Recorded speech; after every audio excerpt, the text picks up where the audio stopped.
Hey, coaches, welcome back. Courtside with Mental Training Plan. I'm Ben Carnes, owner of Mental Training Plan. So glad you guys have joined us today. If you've missed any of the previous resources, you can go to mentaltrainingplan.com/IBCA, where we keep all those for you. More than welcome to go back through. If you've got questions, please don't hesitate to reach out. Happy to get you guys resources that you need. Happy to talk about the MTP Academy, how your team can utilize that to do year-round mental performance training. This month, we're going to bring you guys a tool for body language. And I think it's important that athletes understand this isn't just opinion. We've got a presentation that we do called Biopsychology of Team Sports, where we talk through an article that was oxytocin and the biopsychology of performance in team sports. And they looked at all these different sports: football, soccer, basketball, gymnastics, cricket, table tennis. And they looked at measurable biological markers, things like neuropeptides, oxytocin levels, neurobiology, amygdala subregions, things like this. I just think it's important that we drive home with our athletes, like, this isn't just somebody's opinion. This is what science says about how you can play at your best and the impact that you have on your teammates, your opponents, and your coaches as well. One of the quotes that I love to pull out from that article is that pro-social behavior has been shown to serve an important purpose in enhancing future team performance in sport. Basically, just a fancy way of saying your behavior directly affects the future success of your team. And then we go through behaviors such as expression and contagion of positive emotions in sport is directly linked to greater performance in various achievement settings. So positive emotion is contagious and it'll help you perform at a higher level. And the last one that we pull out is one of my favorite quotes. Research has shown that the display of body language affects athletes' confidence, competitiveness, and focus. And we really drive home the point of, look, you affect your teammates and you affect your opponents. And how you carry yourself is sending a message. And you learned at the age of 3 how to identify major emotions in body language. You can tell when your parents are really ticked off at you.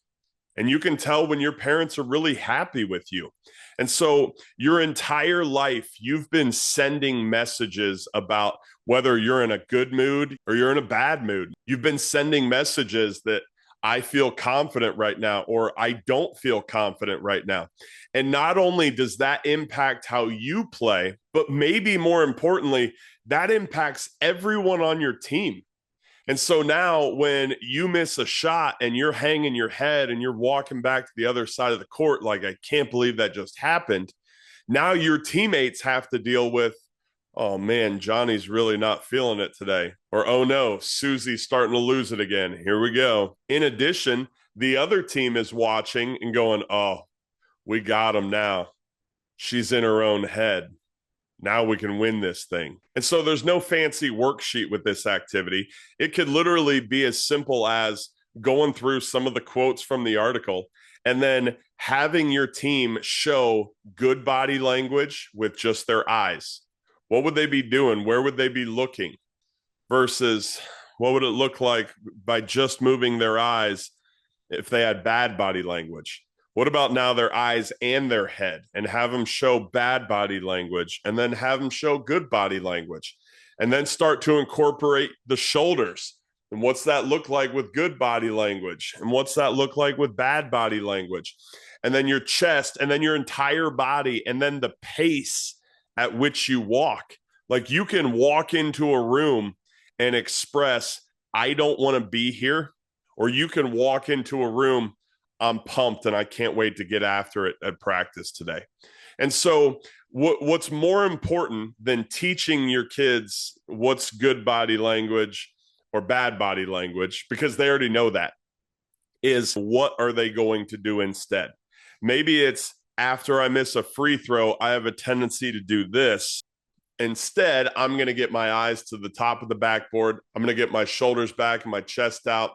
And I'm going to, if nothing else, pretend that I still feel confident and in control. Because the research says that how I act in that moment and how I carry myself in that moment is going to affect the confidence, competitiveness, and focus of not only me and not only my opponent, but also my teammates and my coaches. The last thing I like to finish up with is this clip, and I'm happy to give a little more background on this if you want to reach out, but basically showing them, look, there was a conversation ahead of time that on this team, there's an expectation of how you're going to carry yourself when things don't go our way. And you can see one teammate correcting the other teammate. This wasn't just something that happened. This is something that you need to have conversation about it beforehand. There needs to be a plan. There needs to be clear expectations. People need to understand why it matters. And then as they start to buy in and say, oh, maybe body language does matter, then you can start to see really powerful changes. So maybe just something as simple as on a note card, have them write down, when this happens, here's what I'm going to do. If you've got questions, please don't hesitate to reach out. And until next time, make your plan and put it to work.